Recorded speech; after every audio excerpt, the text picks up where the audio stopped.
Batak Toba adalah salah satu subetnis yang hidup di kawasan Danau Toba. Balige adalah salah satu pusat budaya masyarakat Batak Toba. Balige merupakan salah satu kecamatan yang ada di Kabupaten Toba.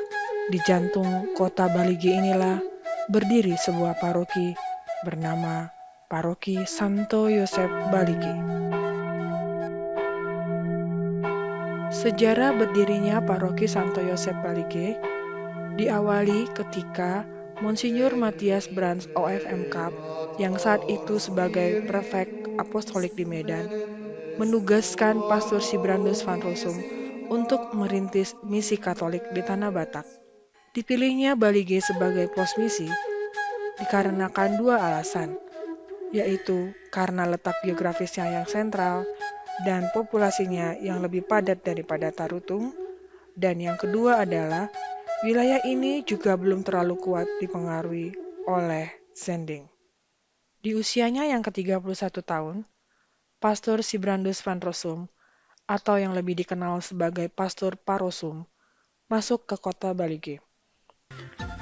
Karena kemampuannya berbahasa Toba, ia langsung dapat berdialog dengan orang-orang di jalan atau di kedai dengan sikapnya yang sangat simpatik. Sehingga tidak mengherankan bila pada hari yang sama dia berhasil menemukan sebuah gubuk di pinggir Danau Toba yang boleh disewanya. Sewaktu-waktu ada orang yang memberitahukan bahwa ada tanah di pinggir jalan besar yang mau dijual, yaitu sebidang tanah dengan sebuah gedung bioskop yang hampir ambruk di atasnya. Pastor Van Rossum tertarik, dan menurutnya ini cocok untuk didirikan gereja dan pastoran. Sehingga didirikanlah sebuah gereja Katolik yang pertama di Balige yang sampai sekarang tetap dipakai sebagai pusat peribadatan. Arsitektur gereja ini didesain oleh bruder-bruder dari Belanda, sehingga terlihat unik dan menarik. Visi dari Paroki Santo Yosef Balige sama dengan visi dari Keuskupan Agung Medan. Paroki Santo Yosef Balige memiliki 3 misi. Yang pertama, mewujudkan seluruh umat Allah yang beriman tangguh. Yang kedua, menggiatkan promosi panggilan dan meningkatkan kualitas bina calon imam, dan anggota komunitas hidup bakti. Yang ketiga, meningkatkan kesaksian iman dan mengembangkan evangelisasi yang kontekstual di tengah-tengah dunia. Visi dan misi Paroki Santo Yosef Balige ini direalisasikan dalam bentuk-bentuk program kerja yang dilaksanakan oleh pastor paroki, pastor rekan, dan dewan pastoral paroki. Paroki Santo Yosef Balige memiliki jumlah umat sebanyak 6.270 orang, terdiri dari 4 rayon, 29 stasi, dan dilayani oleh pastor sebanyak 3 orang, awam sekitar 250 orang untuk membantu pastor. Domisili umat di Paroki Santo Yosef Balige tersebar di berbagai kecamatan di Kabupaten Toba, sehingga selain stasi induk, terdapat 29 stasi, di mana memiliki gedung peribadatan sendiri. Stasi ini dipimpin oleh seorang awam yang biasa disebut Ketua Dewan Stasi atau Forhanger. Setiap hari Minggu, tidak selalu dirayakan perayaan Ekaristi, karena jumlah pastor yang terbatas.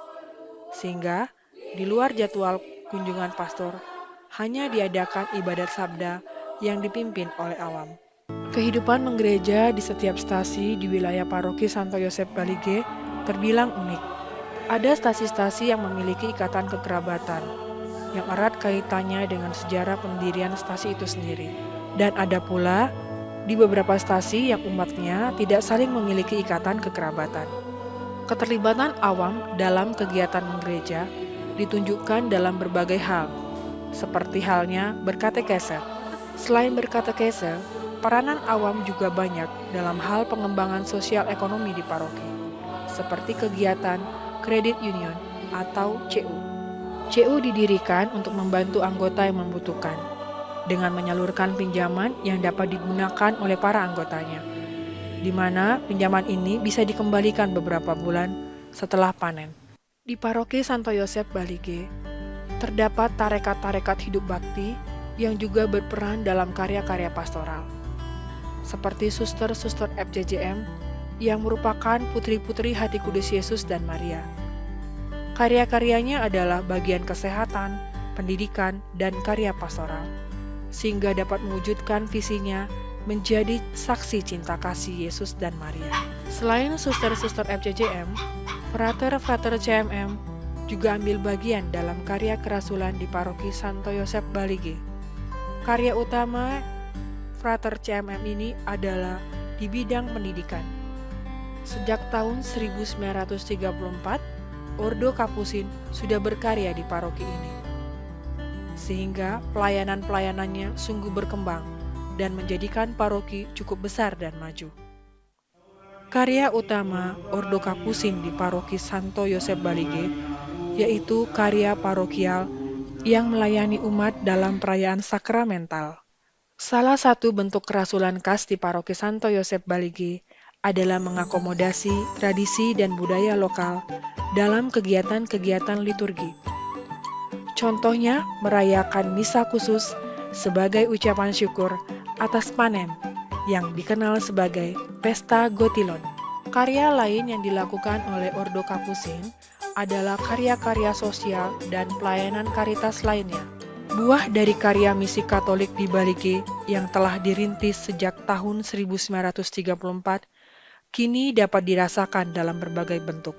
Namun, tantangan ke depan harus dihadapi dalam karya kerasulan di Paroki Santo Yosef Balige, seperti dinamika pembangunan Kabupaten Toba yang semakin pesat. Demikianlah profil singkat tentang kehidupan menggereja di Paroki Santo Yosef Balige. Perjalanan panjang dari sekumpulan umat Allah yang terus-menerus berupaya meningkatkan kualitas iman untuk menjadi oase ilahi di tengah dunia. Pace Bene, Horas.